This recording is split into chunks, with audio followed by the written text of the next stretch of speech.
Chapter 16 प्रथम बार विजेता। शक्ति ने तो ये चक्र पार कर लिया था, परंतु विष्णुगुप्त एवं तिमिर इस चक्र को पार नहीं कर पाए थे। प्रथम 4 चक्रों के समाप्त हो जाने पर वायु प्रथम स्थान पर थे, त्रिचटासुर द्वितीय स्थान पर थे, पूर्व की भांति शक्ति तृतीय एवं कंपन चतुर्थ स्थान पर था।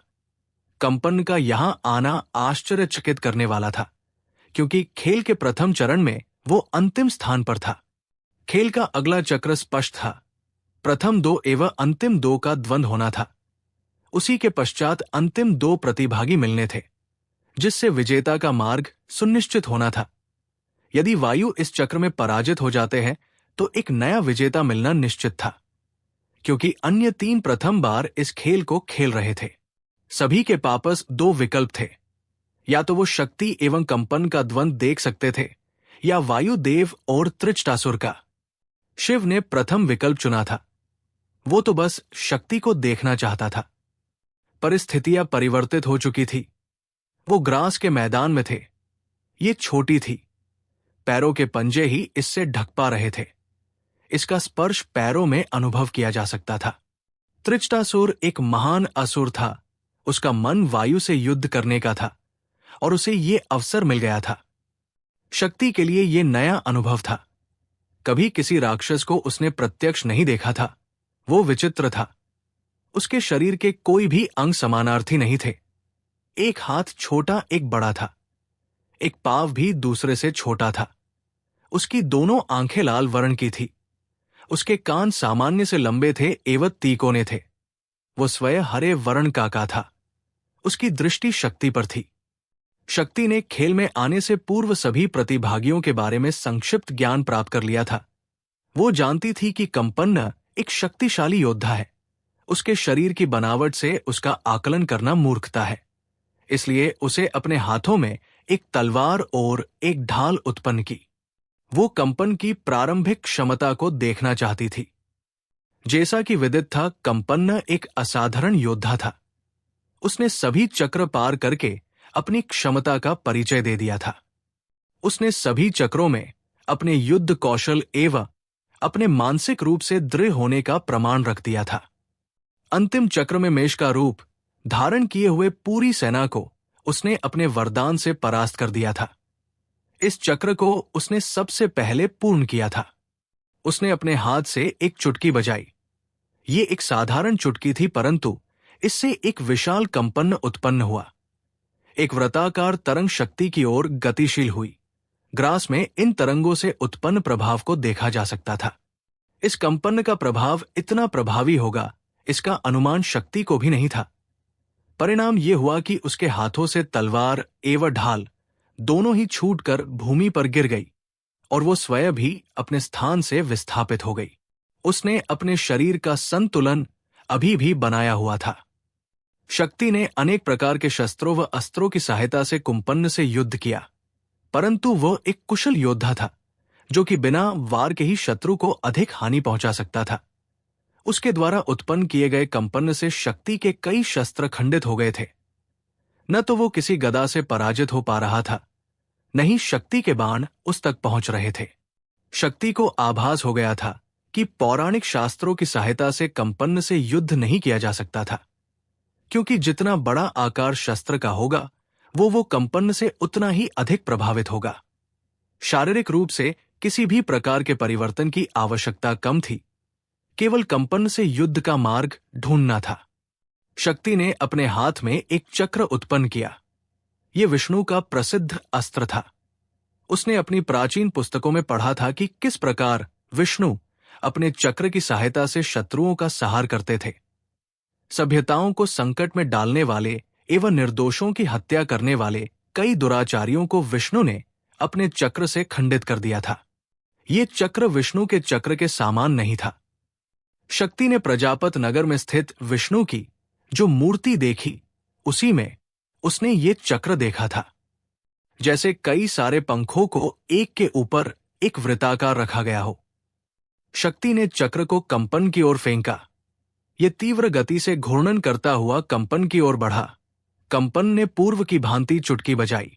उसके अनुमान के विपरीत वो चक्र उसकी ओर बढ़ता गया उसका लक्ष्य एवं दिशा परिवर्तित हो गई थी, परंतु चक्र की गति में क्षणिक परिवर्तन हुआ था। चक्र को अपनी ओर आता देख कंपन ने अपने शरीर को विस्थापित किया, परंतु ये पर्याप्त नहीं था। चक्र उसकी भुजा को चीर कर निकल गया। ये उसके लिए कोई बड़ी हानि नहीं थी, परंतु शक्ति के लिए ये विजय से कम नहीं थी, क्योंकि उसके ज्ञात हो गया था कि शत्रु को किस प्रकार हानि पहुंचा है। शक्ति ने अपने हाथों की संख्या बढ़ाकर 10 कर ली एवं 10 हाथ चक्र धारण किए हुए थे। भिन्न भिन्न आकार के ये चक्र शिलाओं को भी काटने में सक्षम थे, परंतु कंपन भी बुद्धिमान था। उसने भी अपने हाथों की संख्या 10 कर ली। वो अपने 2 हाथों को जितना पीछे ले जा सकता था उतना ले गया एवं पूरी शक्ति से उसने दोनों हाथों की हथेलियों को मिलाया। ये ताली बजने के समान था, परंतु इससे उत्पन्न हुआ कंपन बहुत तीव्र था। उसने क्रमश सभी हाथों से ऐसा किया और अनवरत कंपन करके घातक तरंगों का निर्माण करने लगा। शक्ति ने 2 हाथ सामने की ओर किए। उसने 2 चक्रों को सामने की ओर इस प्रकार मिलाया कि उनका कुछ ही भाग आपस में स्पर्श कर रहा था। ये तरंगों को उसी प्रकार काट रही थी जैसे पक्षी की चोंच वायु को काट देती है। बाकी बचे हुए हाथों से उसने चक्रों को कंपन की ओर फेंका। ये चक्र कंपन तक पहुंच पाते उससे पहले ही उसने पुनः चक्रों का निर्माण करके पुनः उन्हें फेंका। इस प्रकार उसने कंपन पर चक्रों की वर्षा कर दी। सभी चक्रों को रोकने में वो असमर्थ हो गया एवं ये चक्र उसके शरीर को भेदते हुए चले गए। उसके सभी हाथों को काटते हुए इन चक्रों ने उसका शीश भी काट दिया। एक प्रचंड युद्ध के बाद कंपन भी इस खेल से बाहर हो गया था। शक्ति खेल के अंतिम चक्र में पहुंच गई थी। दूसरी ओर त्रिचटासुर ने भी अपनी जटाओं से वायु की समस्त क्रियाओं को निरस्त करते हुए उसे पराजित कर दिया था। अब खेल का अंतिम चक्र था और यह सुनिश्चित हो चुका था कि इस बार एक नया विजेता मिलने वाला था, परंतु इस विजेता के निर्धारण से पूर्व एक अद्वितीय द्वंद्व होना था, जिसकी एक ओर महान असुर सम्राट त्रिचटासुर था। असुर लोक में उसकी वीरता एवं शौर्य की गाथाएं गाई जाती थी। असुर लोक के एक बड़े भूभाग पर उसका आधिपत्य था। देवताओं पर विजय के पश्चात उसकी ख्याति और बढ़ गई थी। उसके राज में असुर साम्राज्य बहुत ही सुव्यवस्थित ढंग से प्रसार कर रहा था। त्रिलोकासुर एवं त्रिपुरासुर से भी अधिक विकसित उसका साम्राज्य था। दूसरी ओर प्रजापति की पुत्री शक्ति थी, जिसने अपने युद्ध कौशल से यहां स्थान बनाया था। वो पृथ्वी की समस्त प्रजातियों से भिन्न थी एवं वो रहस्यमयी थी। उसके बारे में अधिक ज्ञान किसी को नहीं था। प्रजापत नगर की व्यवस्था से सब परिचित थे। सबको विदित था कि वहां केवल ब्रह्मा और विष्णु की पूजा की जाती थी। ब्रह्मा के बनाए वेदों का वो अनुसरण किया जाता था। जिस स्थान पर रुद्र के नाम का भी उच्चारण न किया जाता हो, उस स्थान से शक्ति का आना एवं तांडव नृत्य करना समस्त जनों को असमंजस में डाले हुए था। दोनों ही मैदान में थे। अंतिम चक्र प्रारंभ हो चुका था। समस्त जानों की दृष्टि केवल मैदान पर थी। अब किसी विकल्प का चुनाव नहीं करना था।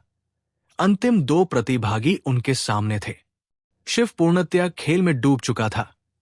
पूरी एकाग्रता से वो केवल शक्ति को देखता आया था। उसकी हृदय से अभिलाषा थी कि इस खेल को शक्ति ही जीते एवं वो स्वयं उसे बधाई दे। त्रिचटासुर ने अपने रूप को परिवर्तित किया। उसकी जटाएं बहुत लंबी हो गई थी एवं अनेक भागों में बंट गई थी। वो सभी जटाएं हाथों के समान संरचना बनाकर अनेक प्रकार के अस्त्रों एवं शस्त्रों को धारण किए हुए थी। गदा, कृपाण, धनुष, भाला, तलवार जैसे अनेक अस्त्र एवं शस्त्र उसके हाथों में थे, जिनसे वो शक्ति पर आक्रमण करने हेतु लालायित था। वो भयानक दिख रहा था एवं उसके धारण किए हुए सभी शस्त्र और अस्त्र दिव्य प्रतीत हो रहे थे। शक्ति ने भी अपने शरीर को परिवर्तित किया था। उसके भी 8 हाथ थे। सभी ने दिव्य अस्त्र एवं शस्त्र थे। वो सिंह पर विराजमान थी। वो सिंह अपनी विशाल काया एवं बड़े बालों से भयानक दिख रहा था। सर्वप्रथम धनुष के बाणों से युद्ध प्रारंभ हुआ। त्रिचटासुर ने अपने धनुष से दिव्य बाण छोड़ा। ये बाण अपने साथ अग्नि लेकर जा रहा था। धधकती ज्वालाओं को लेकर वो बाण शक्ति की ओर अग्रसर था कि शक्ति ने अपने धनुष से भी एक बाण छोड़ा। ये अपने चारों ओर जल का आवरण लिए हुए था। इस बाण ने त्रिजटासुर के बाण को निरस्त कर दिया एवं उसकी अग्नि की ज्वालाओं को शांत कर दिया। तत्पश्चात त्रिजटासुर ने एक और बाण चलाया। मार्ग में आते ही वो बाण सर्प में परिवर्तित हो गया। 3 मुंह वाला वो सर्प विशाल था एवं अपने मुख से विष उगल रहा था। फुंकार मारता हुआ वो सर्प शक्ति की ओर अग्रसर था। शक्ति ने अपने धनुष से एक बाण छोड़ा जो आगे जाकर एक विशाल पक्षी में परिवर्तित हो गया एवं गरुड़ के समान ये पक्षी उस सर्प को अपने पंजों में ले उड़ा। इसी प्रकार त्रिजटासुर के प्रत्येक बाण को शक्ति निरस्त कर रही थी। धनुष के बाद भी त्रिजटासुर ने कई अस्त्रों का प्रयोग किया जो कि भिन्न प्रकार से शत्रु को हानि पहुंचा सकते थे, परंतु शक्ति ने अपनी मानसिक शक्ति का उपयोग कर उन सभी का उत्तर दिया था। तत्पश्चात त्रिजटासुर ने एक वृषभ उत्पन्न किया। ये उसके केशों से ही बना था। आकार में विशाल वो वृषभ त्रिजटासुर को अपने ऊपर बैठाकर शक्ति की ओर बढ़ा। शक्ति का सिंह भी उस वृषभ को देखकर क्रोधित हो गया था। उसने भी त्रिजटासुर की ओर गति बढ़ाई। दोनों जब एक दूसरे के समीप पहुंचे तो शस्त्रों के टकराव से प्रचंड ध्वनि उत्पन्न हुई। तड़ित भी इतनी तीव्र ध्वनि उत्पन्न नहीं कर सकती थी जितनी उनकी गदाओं एवं तलवारों के भिड़ने से उत्पन्न हुई थी। वो एक प्रचंड युद्ध हो रहा था। जिस प्रकार वहां युद्ध हो रहा था, विजेता का निर्धारण करना असंभव था। दोनों ओर से किए जाने वाले प्रहार प्राणघातक थे। कई समय तक अनवरत युद्ध चलने के पश्चात शक्ति ने त्रिजटासुर की एक जटा काट दी थी। अभी तक इस खेल में कोई भी ऐसा नहीं कर पाया था। त्रिजटासुर की जटाओं को काट पाना इस खेल में एवं वास्तव में दोनों ही जगह असंभव था, परंतु त्रिजटासुर ने भी शक्ति को लहूलुहान कर दिया था। दूसरी जटा के कटने के पश्चात त्रिजटासुर और भी क्रोधित हो गया एवं वो बड़े बड़े अस्त्रों एवं शस्त्रों से शक्ति पर प्रहार करने लगा। सभी प्रहारों को शक्ति रोक रही थी। त्रिजटासुर के एक बलशाली प्रहार से शक्ति सिंह से नीचे गिर गई। सिंह ने त्रिजटासुर की ओर छलांग लगाई, परंतु उसने अपनी गदा से उस पर एक जोरदार प्रहार किया जिससे वो लहूलुहान होकर दूर जा गिरा। शक्ति ने अपने शरीर को पुनः भूमि से ऊपर उठाया। अब त्रिशूल भी उत्पन्न हो चुका था। वो मध्य में था, वो प्रकाशमान था। जिस प्रकार एक दीपक अपने प्रकाश के कारण दूर से ही पहचान लिया जाता है, उसी प्रकार वो त्रिशूल दूर से ही दिखाई देने लगा। खेल के नियम स्पष्ट थे। उस त्रिशूल को अपने स्थान से विस्थापित करने वाला ही खेल का विजेता था। दोनों का ध्यान त्रिशूल की ओर था। दोनों ने त्रिशूल की ओर दौड़ना प्रारंभ किया। त्रिजटासुर ने अपने शीश को गोलाकार घुमाया। इससे उसी जटा जो अकेली रही गई थी तीव्र गति से घूमी एवं उसने शक्ति पर प्रहार किया, जिससे वो गिर गई एवं वही जटा त्रिशूल की ओर गति करने लगी। उद्देश्य स्पष्ट था कि वो अपनी जटा से ही उस त्रिशूल की उठाना चाहता था। शक्ति पुनः उठी एवं तीव्र गति से दौड़ती हुई वो त्रिजटासुर की जटा पर चढ़ गई, जो कि त्रिशूल की ओर गति कर रही थी। दौड़ते हुए उसने त्रिशूल की ओर अपनी भी गति बढ़ाई। वो जटा की गति के समान नहीं दौड़ रही थी। इस गति से त्रिजटासुर शीघ्र त्रिशूल तक पहुंच सकता था, और हुआ भी ऐसा ही। वो तीव्र गति से त्रिशूल तक पहुंच गया। वो त्रिशूल से कुछ ही हाथ दूरी पर था कि शक्ति ने पुनः छलांग लगा दी। इस समय उसके हाथ में जो तलवार थी उसका उपयोग करके उसने छलांग में मध्य ही त्रिजटासुर की जटा को काट दिया एवं स्वयं जाकर त्रिशूल को उठा लिया। अब उसके हाथ में त्रिशूल था, जिससे यह स्पष्ट था कि वो इस खेल को जीत चुकी थी।